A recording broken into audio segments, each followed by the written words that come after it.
General knowledge के part 40 में आपका स्वागत है। इस पार्ट को डिस्कस करने के बाद में इस सीरीज के लगभग 400 क्वेश्चन कंप्लीट हो जाएंगे और अगर ये 400 क्वेश्चन को आप कंप्लीट करेंगे तो हर एक एग्ज़ाम में आपको एज मिलेगा, आप आगे की ओर देखने की कोशिश करेंगे। तो बिना देर किए चलते हैं क्वेश्चन नंबर 1 की ओर। Who is known as flying Sikh? Flying Sikh के नाम से किसे जाना जाता है, ये क्वेश्चन पूछे जा चुके हैं।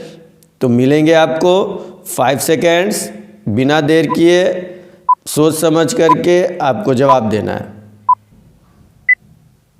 And the right answer for this question is Milkha Singh. Milkha Singh Bharat को रिप्रेजेंट किए थे 1956 के ओलंपिक में और 3 ओलंपिक में इन्होंने भारत को रिप्रेजेंट किया था और इन्हें फ्लाइंग सिख के नाम से जाना जाता है। Question number 2, lotus temple Delhi is prayer place of which faith? Lotus temple Delhi किस धर्म का प्रार्थना स्थल है? मिलेंगे इसके लिए आपको 5 seconds. And the right answer for this question is Baha'i sect. Baha'i समुदाय का ये धर्मस्थल है। Question number 3, who was the founder of slave dynasty? गुलाम वंश का संस्थापक कौन था? इसके लिए भी मिलेंगे आपको 5 seconds. And the right answer for this question is Qutubuddin Aibak. Question number 4, who was the first heroine of Indian cinema? भारतीय सिनेमा की पहली नायिका कौन थी? इसके लिए भी मिलेंगे 5 seconds. And the right answer for this question is Durgabai Kamat. उस समय हीरोइन नहीं मिलती थी तो दादा साहब फाल्के जी ने इन्हें ही हीरोइन बनाया था और ये पहली हीरोइन थी। Question number 5, name the Indian president who declared a state of emergency in 1975। 1975 में आपातकाल की स्थिति घोषित करने वाले भारतीय राष्ट्रपति का नाम बताइए। मिलेंगे इसके लिए आपको 5 seconds. And the right answer for this question is Fakhruddin Ali Ahmed. Question number 6, who was the second president of India? Bharat के दूसरे राष्ट्रपति कौन थे?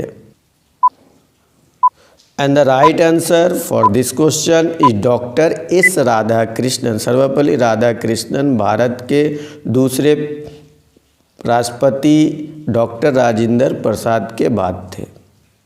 Question number 7, what is Gandhi ji samadhi in new Delhi called? नई दिल्ली में गांधी जी की समाधि को क्या कहा जाता है? इसके लिए भी मिलेंगे आपको 5 seconds. And the right answer for this question is Rajghat. Question number 8, who started Bhoodan Andolan? Bhoodan आंदोलन की शुरुआत किसने की थी? इसके लिए भी मिलेंगे 5 second. And the right answer for this question is Vinoba Bhave. Vinoba Bhave ने ये सोच करके ये इस आंदोलन को किया था जिनके पास भूमि नहीं है उनको देने का प्रबंध किया जाए। Question number 9, name the country where kangaroos are found? उस देश का नाम बताइए जहां कंगारू पाए जाते हैं। मिलेंगे इसके लिए भी आपको 5 seconds. And the right answer for this question is Australia. And the last question of this part, what was the old name of the famous newspaper The Times of India? प्रसिद्ध अखबार द टाइम्स ऑफ इंडिया का पुराना नाम क्या था जो अभी भी चल रहा है? इनका पहले कुछ और नाम था। आपको इसके जवाब के लिए आपको मिलेंगे 5 seconds. And the right answer for this question is Bombay times. Newton teaching technique से जुड़ने के लिए आपका धन्यवाद। इस चैनल को आपने तो सब्सक्राइब किया है मगर दोस्तों तक ज़रूर सब्सक्राइब करें और इसे शेयर करें ताकि अच्छी जानकारी आपको अवश्य पहुँचे। धन्यवाद। जय हिंद।